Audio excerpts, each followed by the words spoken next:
പരാജയഭീതിയിൽ കോൺഗ്രസും UDF-ഉം. അൻവറിന്റെ കാലുപിടിച്ച UDF നേതാക്കൾ.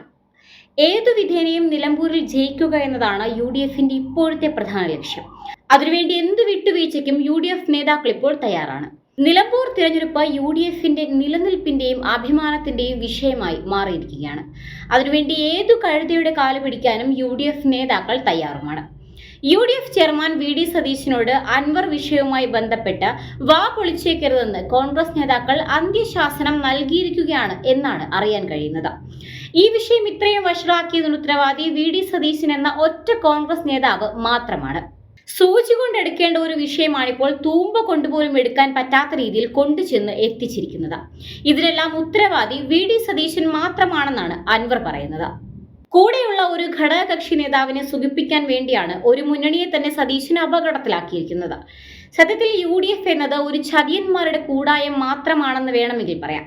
അതിനു കാരണം അൻവർ മുഖ്യമന്ത്രി പിണറായി വിജയനെതിരെ ഒരു വാക്കു പറഞ്ഞതേ ഉള്ളൂ. അപ്പോൾ തന്നെ ചക്കപ്പഴത്തിൽ ഈച്ചമെന്ന് പൊതിയുന്നത് പോലെയാണ് അൻവറിന് പിന്തുണയുമായി കോൺഗ്രസ് നേതാക്കളും മറ്റ് UDF നേതാക്കളും ഓടിക്കൂടിയത്. എന്നിട്ട് അവസാനം ഒന്നും നടക്കാത്ത അവസ്ഥയിലായതാനും. എവിടെയും കലഹങ്ങൾ ഉണ്ടാക്കാൻ വിരുദ്ധനാണ് സതീശൻ.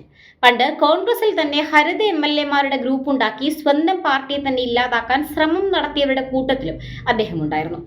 സതീശനെ പോലെയുള്ള ചില നേതാക്കളാണ് ഇന്നത്തെ ഈ അവസ്ഥയിൽ എത്തിച്ചത് എന്ന് പറഞ്ഞാൽ അതിൽ അതിശയോക്തി ഉണ്ടാകില്ല. ചെറുതും വലുതുമായി കൂടെയുള്ള ഓരോ ഘടകകക്ഷികളുടെയും ശരിയായ ആൾബലം മനസ്സിലാക്കാൻ ഇവർക്ക് കഴിയുന്നില്ല. അങ്ങനെ കഴിവും വിവേകവും ഉള്ള ഒരു നേതാവായിരുന്നു സതീശനെങ്കിൽ ഈ പ്രതിസന്ധി ഘട്ടത്തിൽ അൻവറിനെ കൂടെ നിർത്താനായിരുന്നു ശ്രമിക്കേണ്ടത്. തന്നെയുമല്ല, പിണറായി സർക്കാരിന്റെ തുടർ ഭരണമാണ് വീണ്ടും വരാൻ പോകുന്നതെന്ന രീതിയിലുള്ള റിപ്പോർട്ടുകളാണ് ഒട്ടുമിക്ക സ്ഥലങ്ങളിൽ നിന്നും പുറത്തു വന്നുകൊണ്ടിരിക്കുന്നത്. ഒന്നാം പിണറായി സർക്കാരിന് ശേഷം എങ്ങനെയാണ് രണ്ടാം പിണറായി സർക്കാർ ഉണ്ടായത് എന്നുകൂടി UDF നേതാക്കൾ ഒന്ന് ചിന്തിക്കുന്നത് നല്ലതായിരിക്കും. VD സതീശനെ പോലെ തന്നെ ഒറ്റ ബുദ്ധിക്കാരനായ ബെന്നി ബെഹന്നാന്റെ ഇതുപോലെയുള്ള എടുത്തുചാടിയുള്ള ഒരു തീരുമാനമായിരുന്നു കേരളത്തിലെ കോൺഗ്രസ് എമ്മിന്റെ മുന്നണിയിൽ നിന്നുള്ള പുറത്തുപോകലിന് വഴിവെച്ചത്. അതിന്റെ തിക്തഫലമാണിപ്പോൾ UDF അനുഭവിച്ചുകൊണ്ടിരിക്കുന്നത്. കേരള കോൺഗ്രസ് എമ്മിനെ പുറത്താക്കിയതിനാൽ LDF-ന് തുടർഭരണം ലഭിക്കുകയും ഇനി മൂന്നാം ഊഴത്തിലേക്ക് കാലെടുത്തു വെക്കാൻ പോവുകയുമാണ്.